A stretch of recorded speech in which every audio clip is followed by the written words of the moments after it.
Y la semana pasada que estuvimos al retiro de Aglo, algunas hermanas, fue la confirmación última de esta palabra. Precisamente una de las últimas plenarias era edificando puente y derribando muros. Y digo, pues precisamente estaba yo con cosas así en mi cabeza, aunque pues también habrá una segunda parte de esta palabra. Pero lo que hoy entiendo que el Señor quiere compartir con nosotros es esta pregunta: ¿edificas o derribas? Porque todos somos constructores. Porque si somos parte de la iglesia del Señor, que es un edificio, y estamos edificando, todos somos constructores.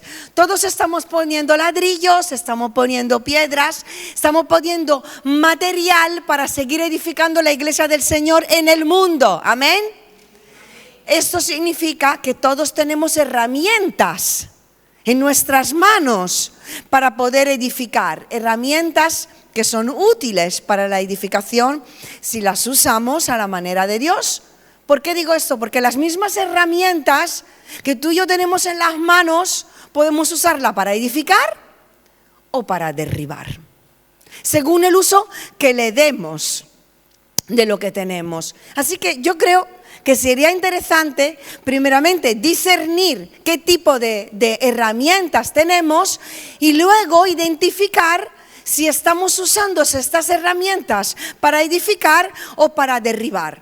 Y si hace falta, pues mira, rectificar, cambiar y aprender a usar mejor los utensilios, las herramientas, el potencial que el Señor pone en nuestras manos, porque nuestro deseo es edificar la iglesia del Señor. Amén. Así que la primera herramienta que vamos a mirar en esta mañana y vamos a observar si la estamos usando para edificar o para derribar es la sabiduría. Tú dices, ¿cómo para derribar la sabiduría? Sí, porque la palabra nos identifica dos tipos de sabiduría. Así que la pregunta que nos tenemos que hacer es, ¿qué sabiduría edifica? ¿Y qué sabiduría estamos buscando y viviendo, practicando en nuestra vida? Proverbios 14:1 nos dice que la mujer sabia edifica su casa, pero la necia con sus manos la derriba. Y aquí podemos poner también el hombre. La Biblia nos habla, como dije, de dos tipos de sabidurías. El libro, el capítulo 3 de Santiago hace mención a eso. Santiago hace una distinción entre dos tipos de sabiduría: la sabiduría de lo alto, la que viene de Dios, y la sabiduría humana, terrenal, animal, hasta diabólica la llama.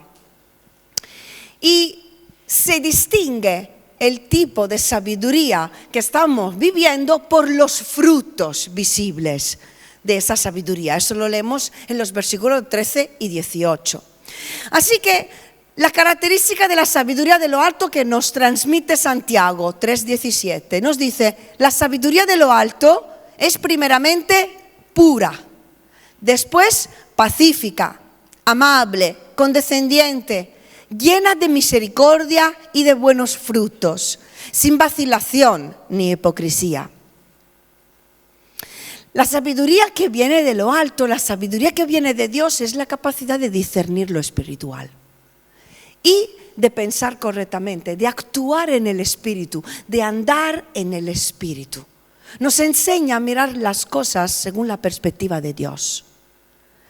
Y la sabiduría de lo alto, más que puro conocimiento, es la capacidad de poner en práctica de manera correcta el conocimiento que hemos adquirido de la palabra en asuntos morales y espirituales. Yo quiero encontrar sabiduría de lo alto. ¿Cuánto quieren encontrarla? Entonces, ¿dónde la encontramos? ¿Cómo encontramos la sabiduría que viene de Dios, que nos pueda ser útil para edificar la iglesia del Señor? Proverbios 1:7 nos dice que el principio de la sabiduría es, amén, es el temor de Dios. Seremos sabios cuando temeremos a Dios. Y tememos a Dios cuando le amamos. Y cuando amamos a Dios, le obedecemos. Entonces, cuando obedecemos a Dios, lo que estamos haciendo es buscar esa sabiduría, es pensar bien, para actuar bien. Pensar sabiamente antes de actuar, en lugar de tomar la primera decisión que se nos ocurre. Buscamos la voluntad de Dios, buscamos la dirección de Dios, porque yo no sé qué relación tienes tú con Dios, pero Dios habla. Dios habla, dirige nuestros pasos y nuestra vida y quiere darnos sabiduría para saber tomar las decisiones correctas en nuestra vida aquí en la tierra. Y lo digo porque uno de los problemas que tienen muchos cristianos es que no tienen temor de Dios. Entonces, si no tienes temor de Dios, el no tener temor de Dios te lleva a tomar decisiones sin sabiduría de Dios. Entonces, todos tenemos un grado de sabiduría, pero puede ser una sabiduría humana y terrenal, o puede ser la sabiduría que viene de Dios, del conocer y profundizar su palabra, escuchar su voz y ponerla en práctica en nuestra vida. Por eso muchas personas toman decisiones equivocadas, inclusive llegan a pecar. Pero si el pecado, los errores, las equivocaciones no les hacen daño, es porque hay indiferencia hacia el pecado. Hay indiferencia hacia la búsqueda y el deseo de la voluntad de Dios. Quizás su espíritu está dormido o apagado. La sabiduría de lo alto, la sabiduría de Dios, es una herramienta útil para edificar en el reino de Dios y está a nuestra disposición. Aquel que la quiere la halla porque Dios la quiere dar. Así que necesitamos la sabiduría que viene de Dios, porque podemos edificar según la voluntad de nuestro Padre. De otra manera, estaremos usando la sabiduría terrenal.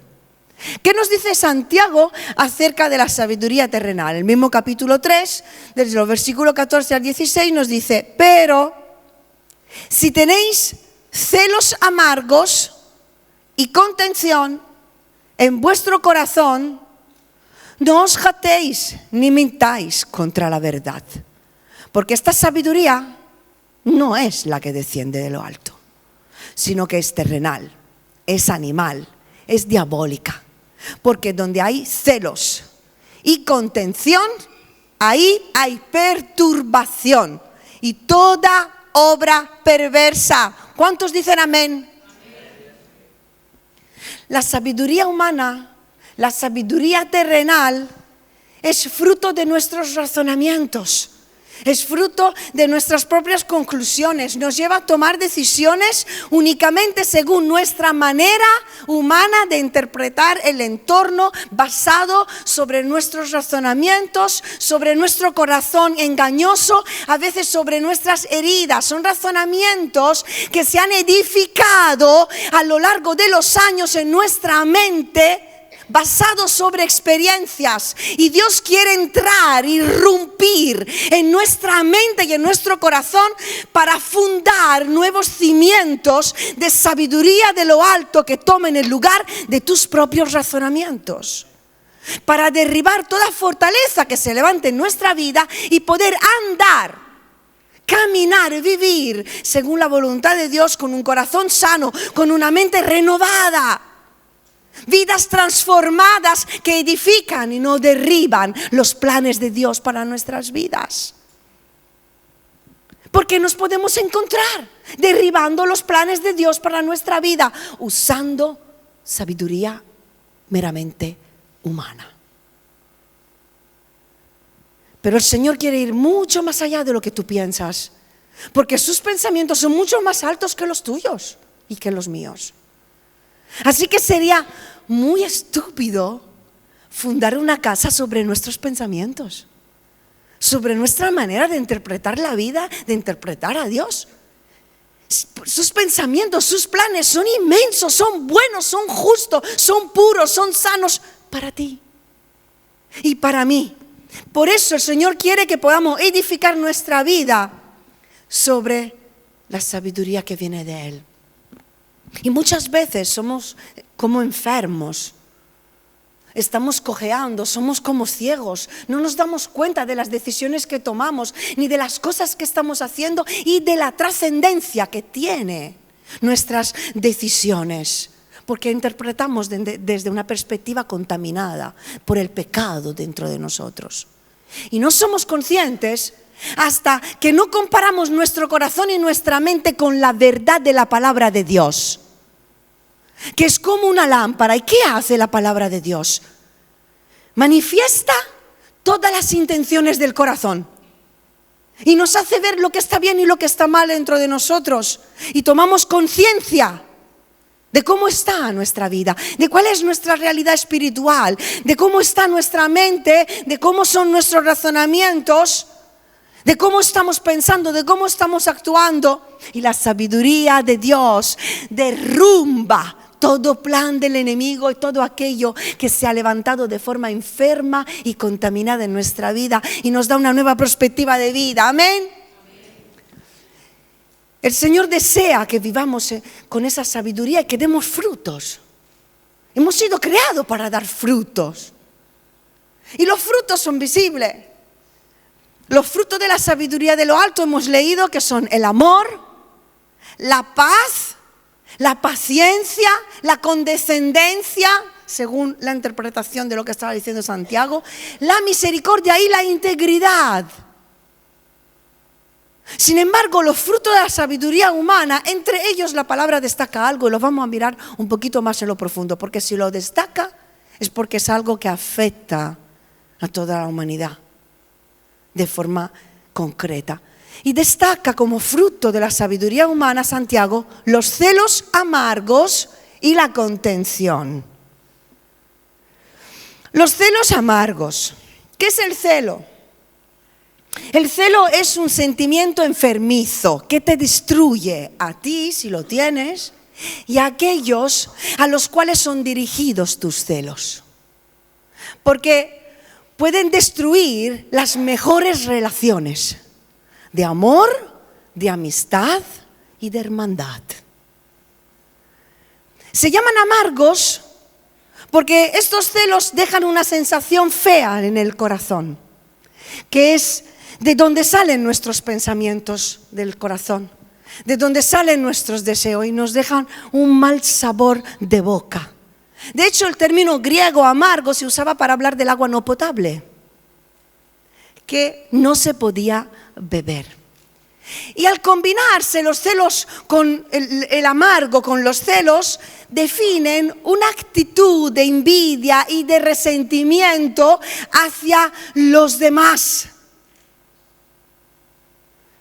Celo y envidia van de la mano, son dos compañeros. Uno lleva al otro. La envidia es un sentimiento, ayer lo decía el historiador de la casa de Sefarat, que la envidia es el mal de nuestro país, es el mal de este siglo. La envidia es un sentimiento de enojo por la felicidad, por la prosperidad, por los logros de otros. Y lo que hace, produce reacciones negativas en nuestro corazón hacia la persona en la cual hemos puesto nuestros ojos. La etimología de la palabra envidia es mirar con malos ojos. De hecho, los antiguos, seguramente muchos lo sabéis, ¿qué es lo que creían? Yo en Italia lo escuché mucho. Creían en el mal ojos, el mal de ojos. El mal de ojos, o sea, se creía que quien miraba con envidia, quien miraba con malos ojos a alguien, le podía acarrear pues miserias, enfermedades o algunos males. Hermanos, en esta mañana la palabra nos está diciendo que si vivimos nuestra vida basada sobre la sabiduría humana y terrenal, los frutos que se verán en nuestra vida serán celos, amargos y envidia. Que primeramente te destruye a ti si los vives y luego destruyes a las personas a tu alrededor. Y por favor, recibimos esta palabra en esta mañana. Porque leí hace un par de semanas esta frase. Antes, cuando se hablaba de pecado, la gente cambiaba de actitud. Hoy cuando se habla de pecado, la gente cambia de iglesia. Edifica puentes, no muros. Edifica puente con la gente. Edifica puente con el Señor. No edifiques muros. No dejemos que los pensamientos y los razonamientos que vienen del diablo mismo nos alejen del verdadero propósito que Dios tiene para nuestra vida. Santiago nos habla de celos. Santiago nos habla de envidia. Santiago nos habla de contención. La contención en vuestro corazón. Y eso se refiere a procurar el bien egoísta. Un tipo de ambición que engendra antagonismo y división. Divisiones entre personas, divisiones entre hermanos, divisiones entre amigos, divisiones en matrimonios, divisiones en las iglesias. La contención. ¿Hay contención en tu corazón? ¿Hay sentimientos que te alejan de otros? Impulsados por pensamientos humanos y terrenales, porque de Dios seguro que no vienen. La sabiduría terrenal describe el amor a uno mismo, la búsqueda de uno mismo, la exaltación de uno mismo, la búsqueda, el deseo de la satisfacción de los placeres terrenales, de los placeres propios, individuales, la alimentación del apetito del yo, de los propios deleites. Y todo eso son celos, amargos en acción. ¿Alguien me sigue? Esta es la descripción de la generación humanista que se está levantando en este mundo, que está edificando sus propias vidas sobre la sabiduría humana. Pero la buena noticia en este día es que a esta generación se contrapone la generación de la que nos habla el salmista en el Salmo 24, versículo 6. La generación de los que buscan a Dios, de los que buscan su rostro. Esta es la generación que busca el rostro de Dios, que busca la voluntad de Dios, que busca la sabiduría de lo alto, porque quiere edificar en Dios. Son personas que temen a Dios, porque entre nosotros hay, y espero que todos seamos personas que tememos a Dios. Personas que buscan la voluntad de Dios, personas que aman hacer la voluntad de Dios, que tienen las manos limpias, el corazón puro, que no han elevado su alma a cosas vanas y ni han jurado con engaño, ni mienten, no buscan su propia gloria ni su propio placer, sino que se determinan en buscar el rostro de Dios en su vida. ¿Con qué generación te vas a edificar en esta mañana? ¿Qué tipo de sabiduría estás practicando en tu vida? La sabiduría de Dios edificará tu vida, tu familia, la iglesia. Y edificará en la voluntad de Dios. La sabiduría terrenal derrotará todos los planes de Dios para tu vida, para tu matrimonio, para tu familia y para su iglesia. ¿Qué sabiduría queremos buscar? La segunda herramienta que en esta mañana vamos a usar, de la que nos está hablando el Señor, es la lengua.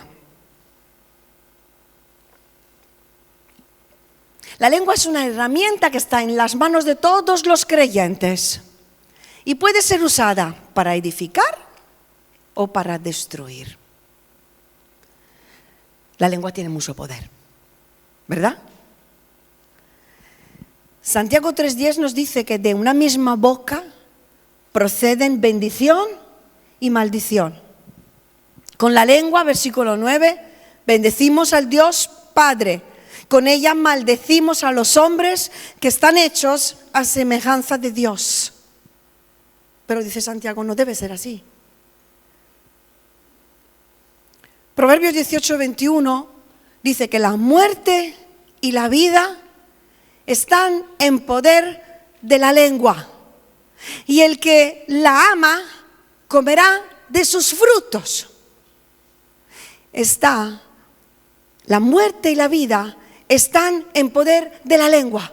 Si tú usas la lengua como un instrumento para edificar, tú estás edificando vida. Tú estás transmitiendo vida y Cristo es la vida. Pero si tú usas tu lengua para destruir, tú estás destruyendo tu propia vida. Tú estás comiendo los propios frutos de esa siembra y será muerte. Muerte para tu vida, muerte para las relaciones, porque podemos destruir y podemos matar a las personas. Podemos matar relaciones, destruir la autoestima de las personas y los planes de las personas con el mal uso de la lengua. Pero también puedes edificar, puedes sanar, puedes restaurar, puedes devolver la esperanza y alimentar la fe con palabras que vienen de lo alto. Porque la lengua es un instrumento muy poderoso que podemos decidir usarla para edificar o para destruir. Amén. Como hijos de Dios, es importante que conozcamos el poder de la lengua y que aprendamos a utilizarla para edificar el reino de Dios. Y la única manera para edificar con nuestra lengua es sujetarla al dominio del Espíritu Santo, que nos dice, 2 de Timoteo 1:7, que es un espíritu de poder, de amor y de dominio propio. El uso de nuestra lengua refleja nuestra relación con Dios. Y nuestra relación con Dios influye las relaciones que tenemos con nuestro próximo. Si quieres ver madurez en un creyente, mira cómo usa su lengua. O mira cómo usa su Facebook. Mira sus redes. Un instrumento tan útil para poder edificar, para poder hablar del Señor, para poder evangelizar, que es que lo leen todo el mundo, hasta los que no son creyentes, que están leyendo de tu corazón. Hay creyentes que usan las redes continuamente para buscar el líder perfecto, el pastor perfecto, la iglesia perfecta. Yo digo, uno que no es creyente y lo lee y dice, vaya iglesia, ¿dónde va esta persona? Si quieres ver la madurez de una persona, ve cómo habla, ve qué es lo que sale de su boca. Es cierto que nadie es perfecto, pero nos dice Santiago 3:2, si alguno no ofende en palabra, este es un varón perfecto, capaz también de refrenar todo el cuerpo. Cierto es que es perfecto, solo hay uno y es Jesús. Pero la palabra nos habla también del perfecto, del hombre obediente, del hombre que quiere ser perfeccionado, del hombre que quiere ser moldeado, que quiere ser transformado por el espíritu de la palabra. Y de ahí viene el desarrollo de la mansedumbre, que últimamente estamos enfatizando mucho, tanto mi marido como yo. La mansedumbre, el desarrollo de la mansedumbre en nuestra vida. Porque la mansedumbre no es quedarse callado ante una ofensa, hago como el humilde, si me están haciendo daño. No, la mansedumbre es el dominio del mundo interior que nos ayuda y nos permite gestionar el mundo exterior. Cuando mi mundo interior está en paz, puede haber tempestad a mi alrededor y yo estoy tranquilo. Cuando mi mundo interior está en paz porque Cristo y sus pensamientos reinan en mí, yo no voy a reaccionar conforme a lo que está pasando a mi alrededor, sino conforme a lo que estoy viviendo dentro de mí. Es un espíritu dominado y sujetado al Espíritu de Dios. Y el fruto será la capacidad de conquistar el poder de la lengua. Para edificar. Porque lo que queremos es edificar, ¿verdad? Edificar amando, perdonando y bendiciendo. Ama, perdona y bendice. Ama, perdona y bendice. Efesios 4:29 nos dice, ninguna palabra corrompida salga de vuestra boca, sino la que sea buena para la necesaria edificación, a fin de dar gracia a los oyentes. Así que yo me lo pregunto a mí primero y nos hacemos todos esta pregunta. ¿Qué sale de mi boca? ¿Qué sale de tu boca? ¿Eres capaz de controlar tus palabras? Y de sacar bendición y edificación de tu boca en cualquier momento de tu vida. Porque si no eres capaz de controlar tu espíritu, significa que no estás sujeto al dominio del Espíritu Santo. Y no se trata de mordernos la lengua, me voy a morder la lengua, no le voy a decir lo que le quiero decir. No se trata de mordernos la lengua y estar mal dentro y seguir pensando mal de esa persona, y cuando me doy la vuelta a la esquina, suelto lo que tengo dentro o llamo a alguien y lo contamino y contagio a otras personas con mis malos pensamientos. No, eso no es prudencia. No se trata de aparentar que soy manso y humilde de corazón, pero por dentro estoy contaminado. Se trata de llegar al punto en el que nuestra lengua manifiesta lo que hay en el corazón. Que si en el corazón hay mansedumbre y en el corazón hay amor y en el corazón hay paz, lo que no lo digo es porque de verdad no lo quiero decir. Y lo que digo es porque lo quiero decir. Porque el Señor está interesado primeramente en que tu vida sea edificada, en que los frutos del uso de la lengua sean tu propia vida, tu propia edificación, tu propia bendición. El poder de la lengua, el uso de la lengua, según la voluntad de Dios, va a hacer que tú seas el primer beneficiado. Porque ¿cuántas veces usamos más la lengua y es como un cáncer? Nos va enfermando. Morimos poco a poco. Nos secamos. Somos los primeros en estar mal cuando no usamos la lengua para edificar. Y quizás nos hemos quedado tan pancho en decir algo a alguien, pero va a llegar el momento en el que vamos a querer reconciliarnos. Porque quien ama a Dios hace eso. Quien ama a Dios hace eso. No se trata de ser perfecto, porque todos ofendemos alguna vez. Pero el que ama a Dios busca todo el tiempo poner la lengua en las manos de Dios, pedir ayuda, pedir sabiduría y estar cerca de aquel que llena nuestra lengua de su amor y de su misericordia. Amén. La lengua es un fuego, Santiago 3 dice, que puede encender grandes bosques. Y tu lengua, mi lengua, en las manos de Dios, es un poderoso instrumento para encender fuegos. ¿Qué fuegos enciendes? Enciendes fuegos de ese calor que entra en el corazón de las personas porque le estás predicando el Evangelio, y como los dos en el camino de Maús, tú le estás hablando y algo arde dentro de ellos. Estás encendiendo fuegos porque el fuego del Espíritu Santo une a los hermanos, y por medio del amor tú estás construyendo la iglesia del Señor. Estás encendiendo fuegos porque tus palabras son espíritu de poder en acción en tu vida.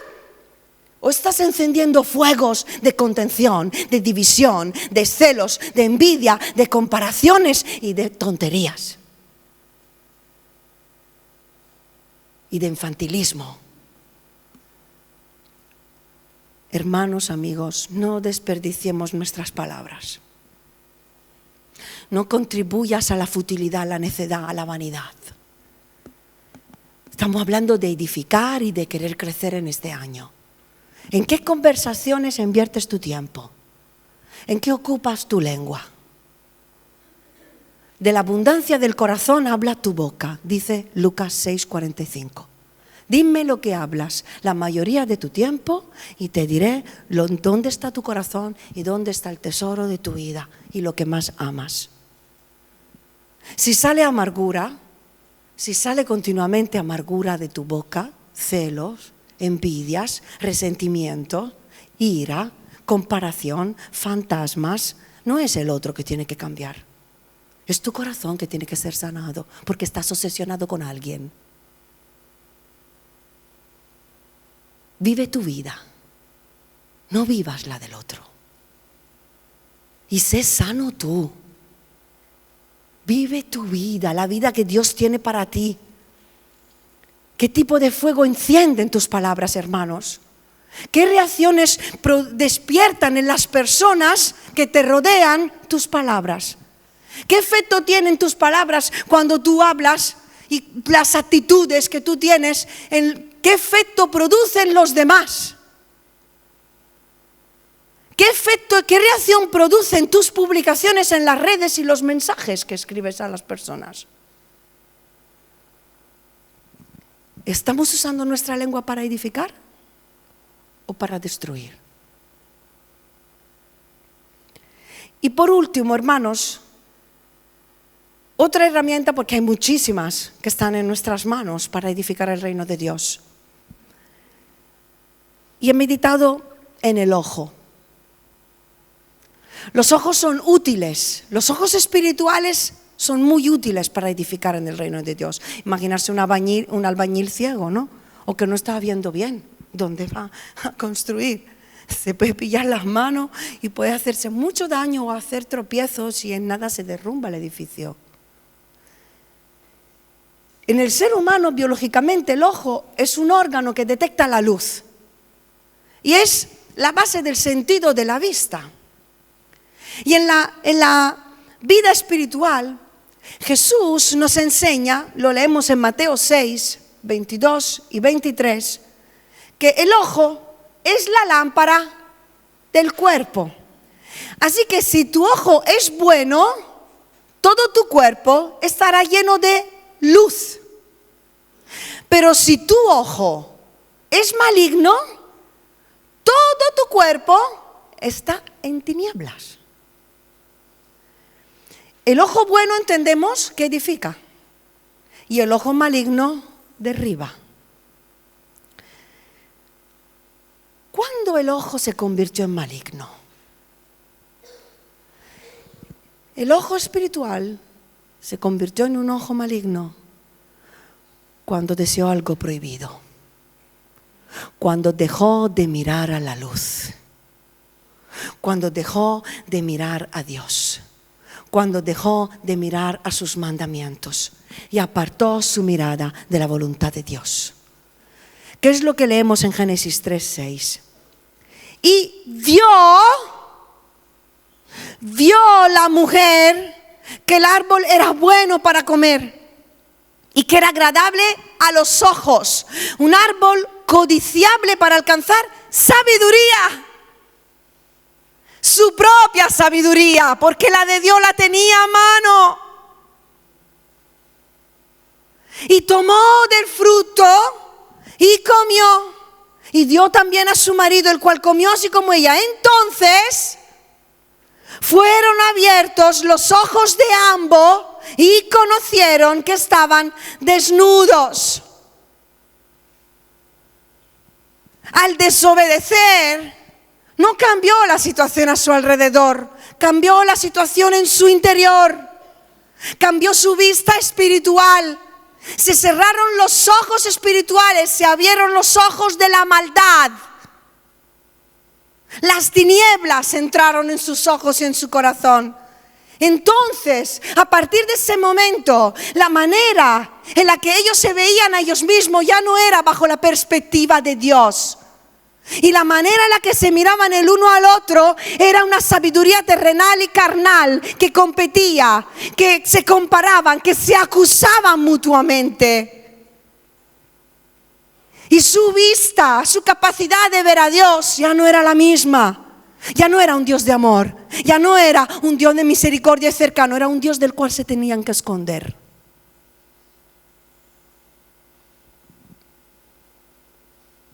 El pecado, la desobediencia, la codicia, los deseos de la carne, los deseos de los ojos, el amor propio, el querer salirse de la voluntad de Dios, el querer salirse de los límites que el Señor pone en nuestra vida, abre los ojos de la maldad en nuestro corazón. Porque como dijimos hace 2 semanas, los límites son importantes. Y el Señor le había puesto límites a Adán y a Eva. Y eso es ser un buen padre que enseña a sus hijos a obedecerle. No estaba mal comer. Podían comer de todo, pero había algo en concreto que no podían comer. Le habían puesto límites. Y Adán y Eva se saltaron de los límites de Dios. desobedecieron a sus mandamientos y a partir de ese momento todo cambió. Dice que abrieron sus ojos, se vieron desnudos y tuvieron vergüenza. Todo cambia con la maldad. El sexo no es algo malo. El sexo es algo que ha creado Dios. Pero cuando el ojo está mal, cuando es un ojo malo, despierta la maldad. Y algo bueno que Dios ha creado se convierte en una perturbación, en una perversión, en un desorden. Algo de que avergonzarse. Por eso tanto tabú, tanta perversión y tanta confusión. Esto como tantas otras cosas, la comida, el cuerpo, el trabajo, el dinero. Dios ha puesto muchas cosas en nuestras manos, pero ¿cómo está nuestro ojo? ¿Cómo lo ve nuestro ojo? ¿Cómo lo vive el corazón? El ojo bueno edifica y camina en la luz y usa todo lo que Dios le da para vivir en su voluntad y disfrutar del sexo dentro del matrimonio, de una casa que Dios te regala, de un trabajo que el Señor te provee, de unas amistades que Dios te da, de un noviazgo en su voluntad, del dinero que te provee para poder servir a Dios y hacer las cosas que se ocurren en tu vida, de la comida, de la bebida. Pero si tu corazón no está bien con Dios, también tu visión de Dios, tu visión de las cosas, tu visión de la vida y tu visión de las personas será distorsionada. La vista espiritual es un sentido muy útil para la edificación del reino de Dios. Es más, el deseo del Señor es abrir los ojos de los ciegos para que vean. Su deseo es que sean alumbrados los ojos de nuestro entendimiento para que seamos conscientes, como dice Efesios 1:18, de nuestro propio estado espiritual y de la esperanza a la que hemos sido llamados. ¿Sí o no?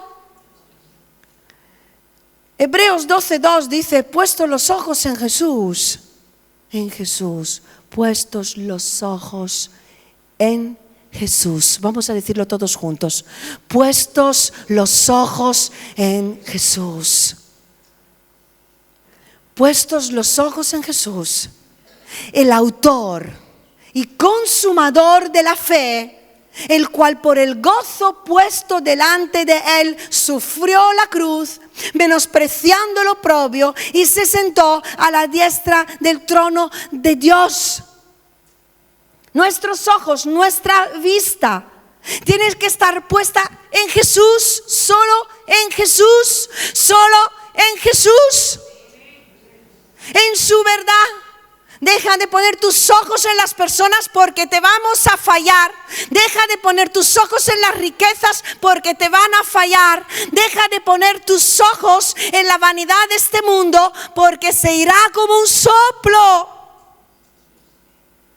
Pon tus ojos solo en Jesús, en sus mandamientos, en su persona. Él es el ejemplo a seguir en tu vida. Porque podemos desenfocarnos. Podemos distraernos, dejar de mirar al objetivo, dejar de amar a Dios, dejar de servirle, abandonar, tirar la toalla, dejar de buscar la unidad, dejar de buscar la hermandad, dejar de congregarnos, dejar de proponernos encontrar los planes de Dios para nuestra vida si nos desenfocamos. Puede que en momentos nuestros ojos se fijen en las cosas de aquí abajo.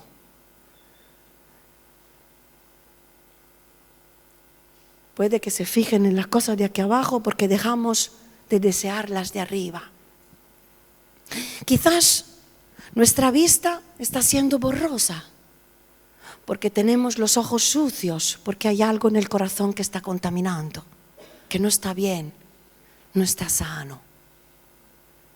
O puede que en momentos preferimos cerrar los ojos para no ver lo que está delante nuestro por el camino, porque da miedo. Asustan las pruebas, asustan los desafíos, a veces asustan hasta las promesas de Dios. O también podemos llegar a tener la vista cansada, porque hay fatiga para ver, debido al cansancio, a la aflicción. Pero poner tus ojos en Jesús te permitirá enfocar tu vida personal, tus relaciones con los demás y poder edificar su iglesia en el mundo. Así que, hermanos, en esta mañana yo quiero concluir haciéndoos unas preguntas. ¿Estás edificando o estás derribando los planes de Dios para tu vida? Sé sincero contigo mismo, contigo misma. ¿Cómo está tu corazón? ¿Y cómo está tu relación con Dios? ¿Estás edificando puentes o muros con las personas? Hoy es un buen día para poner tu vida en las manos de Dios, para que puedas descubrir y usar el poder de las herramientas que el Señor pone a tu disposición para que sigas avanzando.